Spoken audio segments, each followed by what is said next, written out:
माना कि प्रेम जरूरी है, मैंने माना कि प्रेम बहुत जरूरी है, पर मां बाप से जरूरी नहीं है। मां बाप।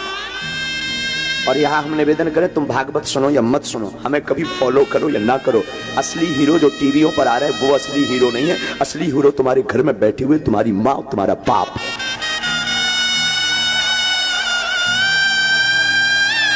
ये टीवियों पर आने वाले तो, अब हमारा मुंह बहुत खराब है, टीवियों पर आने वाले तो फूहड़ हैं, टीवी पर आने वाले तो ये तुम्हारे अंदर वासना भरते हैं, वासना के अलावा कुछ नहीं भरते। लेकिन तुम्हारे घर में जो बैठे हैं वो उपासना भरते हैं। इन दो कौड़ी के लोगों के पीछे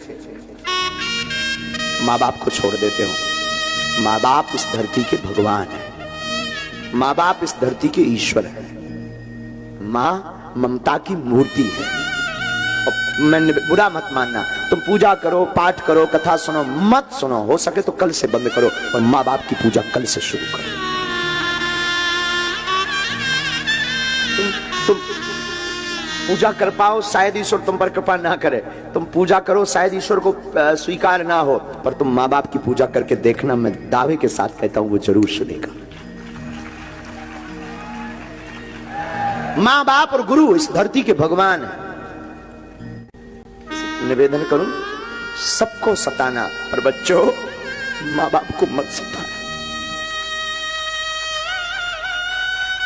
मां बाप कोई साधारण मानव नहीं, मां बाप इस धरती के साक्षात ईश्वर है।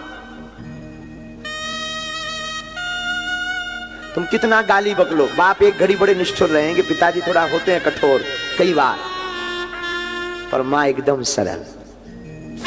चोरी से रुपया दे देगी, तुम गलती कर दोगे तो वो पिता से लड़ जाएगी तुम्हारे लिए, अपने पति से लड़ जाएगी तुम्हारे लिए, तुम्हारे पिता से लड़ जाएगी, लेकिन पक्ष हमेशा बेटा बेटी का लेगी। तुम उस मां बाप को चंद दिनों के यार प्यार के चक्कर में, चंद दिनों की मोहब्बत के चक्कर में 20 साल की मोहब्बत को ठुकरा देते हो। हम ये नहीं कहते तुम प्रेम ना करो, तुम प्रेम करो, पर मां बाप की वजह से करो। लेकिन आज का जमाना ना, ये अंग्रेजी जमाना, ये नए नए लोग, इन्होंने मां बाप को घर से बाहर कर दिया, दिल से बाहर कर दिया। एक ही घर में 2 कमरे में, एक में बेटा एक में मां बाप रह रहे, लेकिन दूरी इतनी है जैसे पाकिस्तान और भारत में रह रहे हो, बात नहीं करते। अरे तेरा कुछ नहीं बिगड़